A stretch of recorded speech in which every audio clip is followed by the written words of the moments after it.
भिलाई के खुर्सीपार स्थित ITI परिसर में जीवन आनंद फाउंडेशन और भाजपा नेता विनोद सिंह के संयोजन से 9 दिवसीय राम कथा का भव्य आयोजन किया गया। कथावाचक के रूप में राजन जी महाराज ने रामायण की अमृतमयी कथा का रसपान कराया।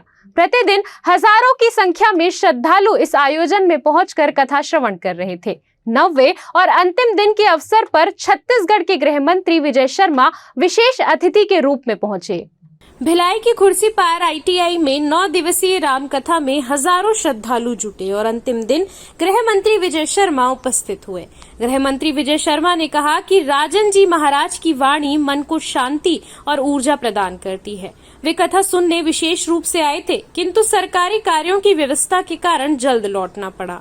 इस दौरान उन्होंने प्रदेश में नक्सलवाद पर भी अपनी बात रखते हुए कहा कि नक्सली संगठन को चाहिए कि वे हिंसा का रास्ता छोड़कर पुनर्वास की नीति अपनाएं।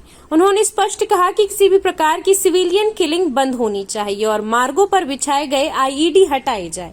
बस्तर के कोने कोने तक संविधान लागू होगा और राज्य सरकार का उद्देश्य है कि सभी नक्सली मुख्य धारा में आए।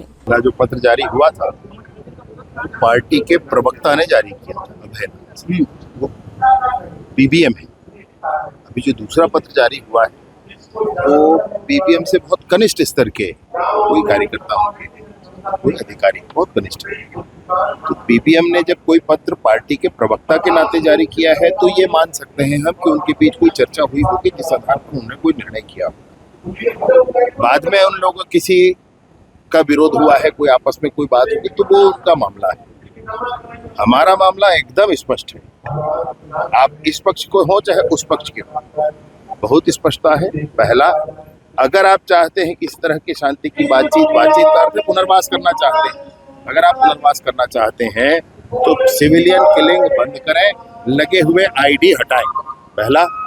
दूसरा, दृढ़ संकल्प है इस बात का कि बस्तर के कोने कोने तक भारत का संविधान लागू होगा और बस्तर के गांव के विकास के मार्ग पर बिछे हुए IED को हटाया जाएगा।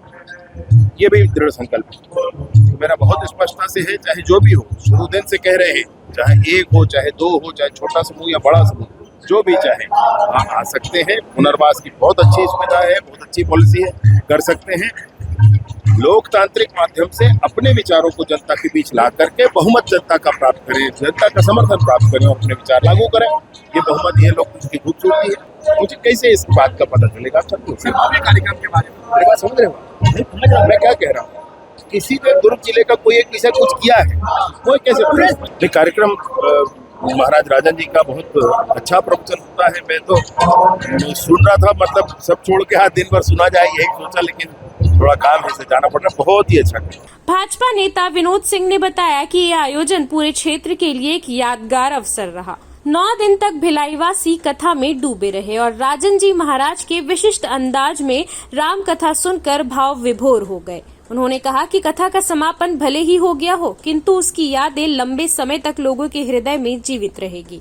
ये राम कथा न केवल धार्मिक दृष्टि से महत्वपूर्ण रही, बल्कि सामाजिक समरसता और शांति का संदेश भी देती रही। श्रद्धालुओं ने इसे अद्भुत और अविस्मरणीय अनुभव बताया। देखिए, राम कथा का भव्य आयोजन राजन जी महाराज के श्रीमुख से 9 दिन का कथा आज अंतिम दिवस पे है। पूरे भिलाई वासियों ने कथा का रसपान किया और स्वाभाविक तौर पे इनका कथा करने का जो तरीका है वो सबसे हटके है और स्वाभाविक तौर पे एक-एक श्रद्धालुओं को, एक-एक भक्तों को, श्रोताओं को इनके कथा का रसपान कर हर चीज की जानकारी कई इनके द्वारा हम लोगों को मिली यहाँ पर 9 दिन के कथा में। और स्वाभाविक तौर पे आज अंतिम दिवस है कथा का। हम लोग का मन बहुत दुखी है क्योंकि 9 दिन तक 10 दिन में हम लोगों ने तैयारी की, उसके बाद 9 दिन की कथा, और ऐसी अद्भुत कथा मैंने अभी तक नहीं सुनी। और मैं आयोजक होने के बावजूद भी कथा 9 दिन निरंतर बैठ के मैंने सुना और उसका लाभ मुझे नहीं पूरे भिलाई वासियों को मिला है। और प्रभु रामचंद्र जी सबका कल्याण करेंगे, यही कहूँ। प्रतिदिन कोई ना कोई गेस्ट आया, मंत्री आए, नेता आए, सब कोई आए, अतिथि देव भव की कड़ी में विजय शर्मा जी भी आए, गृह मंत्री, छत्तीसगढ़ शासन के उप मुख्यमंत्री और हमारे जिले के प्रभारी मंत्री, उन्होंने भी गुरुजी का आशीर्वाद लिया। गुरुजी सबका कथा के माध्यम से जीवन में सबके कल्याण होगा। भगवान भोलेनाथ और रामचंद्र जी की कृपा सब पर बनी रहेगी। ग्रैंड न्यूज़ के लिए ब्यूरो रिपोर्ट।